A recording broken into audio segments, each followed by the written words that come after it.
வணக்கம்.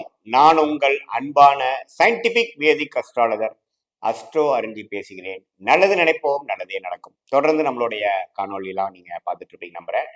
சயின்டிபிக் வேதிக் அஸ்ட்ராலஜி முறையில எந்தவித மூட நம்பிக்கைகளும் போகாமல் மிகைப்படுத்தாமல் உள்ளது உள்ளவாறு பார்த்து கொண்டிருக்கிறோம்.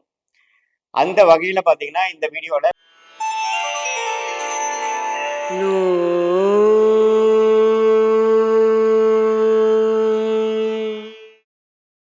துலாம் ராசிக்காரர்களுக்கு 2025 ஜனவரி மாதம் எப்படி இருக்குன்னு பார்க்கும் பொழுது ஆண்டு கிரகத்தோட முக்கியத்துவம் ரொம்ப இம்பார்ட்டன்ட்டுங்கிறது நமக்கு தெரியும். ஆண்டு கிரகத்தோட அமைப்பு நம்ம தேவை.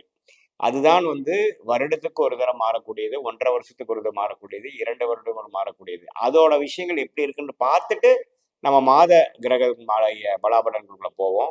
இப்ப பாத்தீங்கன்னா குரு பாத்தீங்கன்னா 8ஆம் இடத்திலேயே அஷ்டமத்துல நீடித்திருக்கிறார். ஜனவரி மாசம் எந்த ஒரு மாற்றம் வரப்போறது இல்லை. கடந்த 2024 ஏப்ரல்ல இருந்து 25 ஏப்ரல் வரைக்குமே அஷ்டமத்தில், அதாவது 8ஆம் இடத்தில் மறைந்த ஒரு பாவமாக 8ஆம் இடம் கருதப்படுகிறது. அந்த அடிப்படையில குரு மறைந்து ஒரு மறைமுகமான சில பலன்களை கொடுக்கிறாரே தவிர ஒரு ஒரு முழுசா குருங்கிற ஒரு மிகப்பெரிய சுப கிரகம் நிதியை, குழந்தைகளை, ஒரு பாசிட்டிவான ஒரு விஷயத்தை குறிக்கக்கூடிய ஒரு குருங்கிற கிரகம் 8ல மறைகிறது ஒரு சின்ன ஒரு கண்டிப்பான ஒரு தாக்கங்கள் தான், ஒரு குறைவு தான். அது நீடித்து 2024 ஜனவரி மாதம் 25 ஜனவரி மாதம் இருக்கிறார். அதுல மாற்றம் இல்லை. ராகு பாத்தீங்கன்னா 5ஆம் இடத்திலும், கேது 11ஆம் இடத்திலும் துலாம் ராசிக்காரர்களுக்கு நீடித்திருக்க போகிறார்.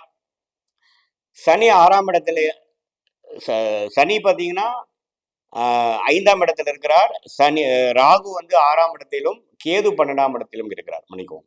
ஸோ ராகு 6ஆம் இடத்துல இருக்கக்கூடிய அமைப்பு தொடர்ந்து இருக்கும் பொழுது அந்த கடன் விஷயங்கள், நோய் விஷயங்கள் எல்லாமே கொஞ்சம் கண்ட்ரோலுக்கு இருக்குங்கிற விஷயம் ஒரு நல்ல விஷயம்தான்.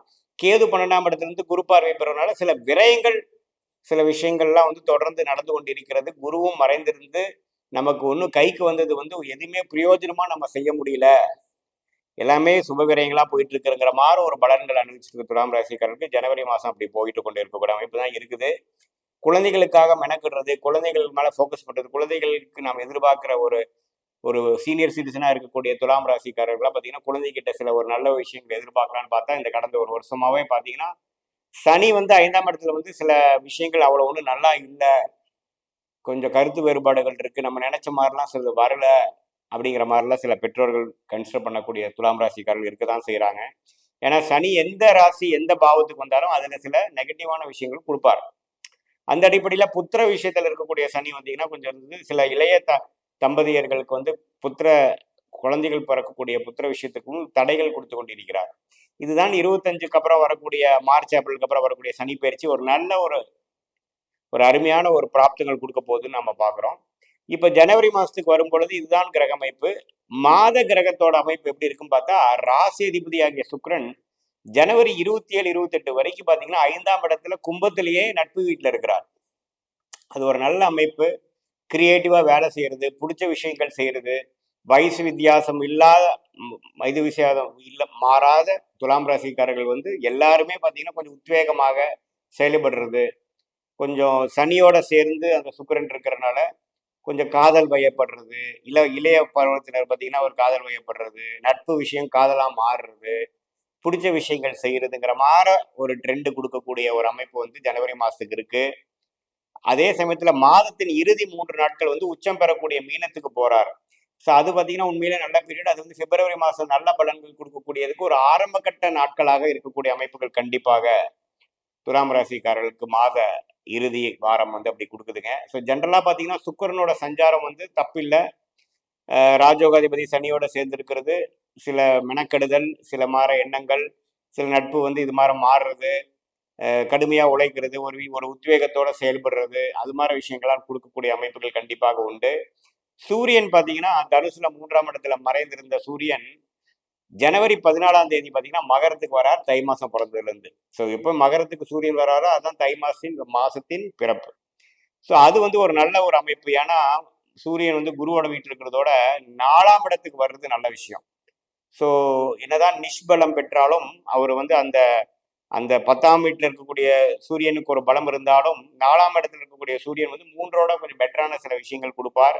லாபஸ்தானாதிபதியே வந்து ஒரு நாளுக்கு வரும்பொழுது சில விஷயங்கள் ஒரு மாதிரி ஹோல்டா இருக்கிற விஷயம்லாம் கொஞ்சம் பாசிட்டிவா நடக்கக்கூடிய அமைப்புகள் இருக்கு. அதே சமயத்துல செவ்வாய் 10ஆம் இடத்திலேயே பார்த்தீங்கன்னா இருக்கிறது ரொம்ப நல்ல விஷயம்.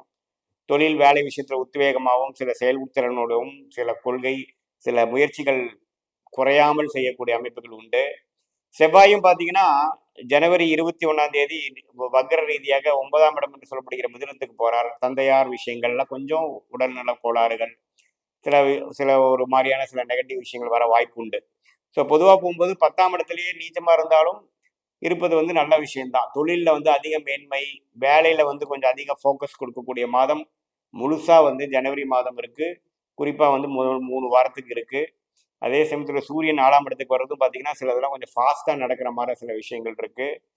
புதன் வந்து 2ஆம் இடத்திலேயே 3 நாளுக்கு குருவின் பார்வையில இருந்து, அதுக்கப்புறம் தனுசுக்கு போய், அப்புறம் 25ஆம் தேதியிலிருந்து மகரத்துக்கே போறார். ஸோ புதனின் சஞ்சாரம் ரொம்ப நல்லா இருக்கு. குருவின் பார்வை பெறுகிறார். ஸோ நல்ல புத்தி கூர்மையா படிக்கக்கூடிய அமைப்பு. கொஞ்சம் இதுவரைக்கும் டல்லா இருந்தவங்கலாம் கொஞ்சம் நல்லா கான்சென்ட்ரேட் பண்ணி படிக்கக்கூடிய மாணவர்களுக்கு கொடுக்கக்கூடிய ஒரு ஃபோக்கஸ் கான்சென்ட்ரேஷன் கிடைக்கக்கூடிய அமைப்பு கண்டிப்பா இருக்கு. ஏன்னா குருவின் பார்வை நீடித்திருக்கிறார். என்னதான் தனுசுக்கு போனாலும் குரு பார்வை கம்மியானாலும் மிதுனத்துக்கு கனெக்ட் ஆகிறார்.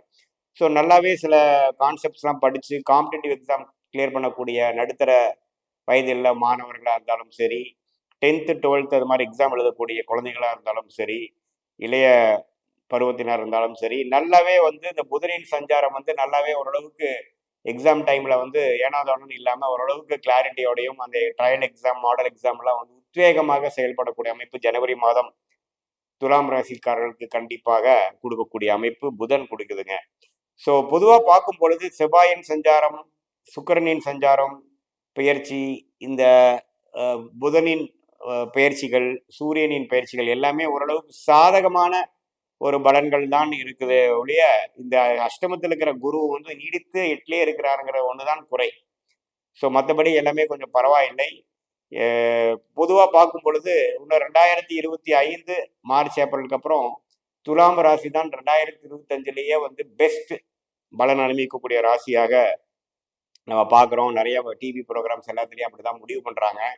ஏன்னா அது வந்து 3 மிக பெரிய விஷயத்தினால ஆண்டு கிரகமாகிய குரு வந்து வெளியில வரார், சனி வந்து 6ஆம் இடத்துக்கு போறார், அதே சமயத்துல ராகு குரு பார்வை பெற்று 5ஆம் இடத்துல இருக்கிறார். ஸோ இதெல்லாமே ஆண்டு கிரகத்தை பாசிட்டிவா இருக்கிறதுனால இந்த ஜனவரி மாதம் வந்து மேற்கொண்டு நீங்க ஏப்ரல் மேக்கு அப்புறம் வரக்கூடிய ஒரு அனுகூலமான ஒரு ஒரு அடுத்த 1 வருஷம் 2 வருஷம் காலகட்டத்துக்கு வேணுங்கிற ஒரு ஃபவுண்டேஷன் அடிப்படையான சில விஷயங்கள் உங்களுக்கு அமைத்து கொடுத்து வாழ்க்கையில் அமைத்து கொடுத்து அதுக்கு வேணுங்கிற ஒரு மைண்ட் செட்டு, அதுக்கு வேணுங்கிற ஒரு கான்டாக்ட் பண்ணி விடுறது, அதுக்கு வேணுங்கிற சில ஆரம்ப விஷயங்களை வாழ்க்கையில செய்துக்கிறது, அது மாதிரி விஷயங்கள்லாம் நிறைந்த ஒரு மாதமாக துலாம் ராசிக்காரர்களுக்கு ஜனவரி 2025 கண்டிப்பாக இருக்கிறது.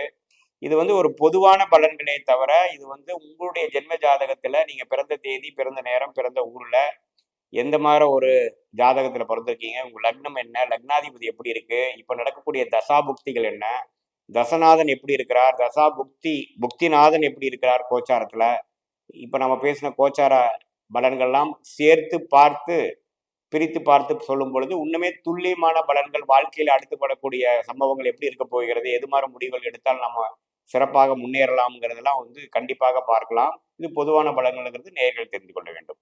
மீண்டும் மற்றொரு காணொலியில் சந்திப்போம். நன்றி, வணக்கம்.